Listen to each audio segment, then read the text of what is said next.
ሰላም አለይኩም ወራህመቱላሂ ወበረካቱሁ።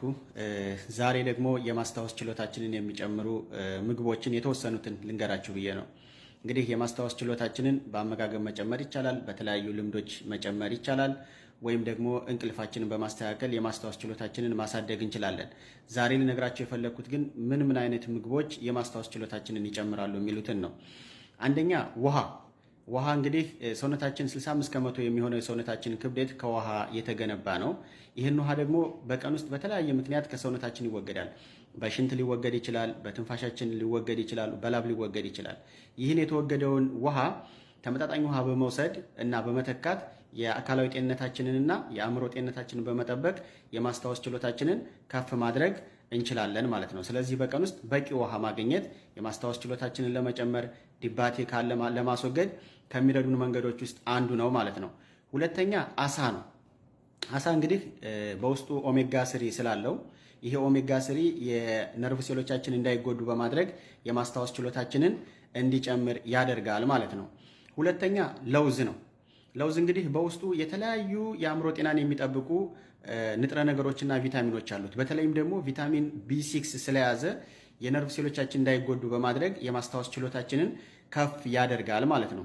ሁለተኛው አቮካዶ ነው።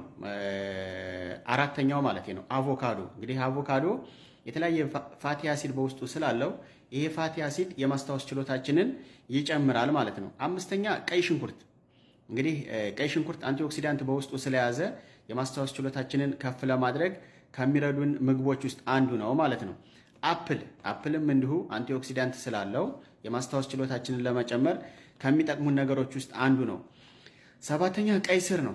ቀይ ስር እንግዲህ አይረን ወይም ሄሞግሎቢን በውስጡ ስለያዘ እና የደም መጠናችንን ከፍ በማድረግ ለአእምሯችን በቂ ኦክሲጅን እንዲዳረስ በማድረግ የማስታወስ ችሎታችንን ከፍ ያደርጋል ማለት ነው። ስምንተኛ ማርም እንዲሁ እንግዲህ የማስታወስ ችሎታችንን ከፍ የሚያደርጉ ንጥረ ነገራቶችን በውስጡ ይዟል። ዘጠነኛ ጥቁር ቸኮሌት እንዲሁ ያው ቸኮሌት ጣፋጭ ነገር ማብዛት አስፈላጊ ባይሆንም ጥቁር ቸኮሌት የማስታወስ ችሎታችንን ከሚጨምሩት ውስጥ ነው ማለት ነው። አስረኛ ዝንጅብል ሻይ።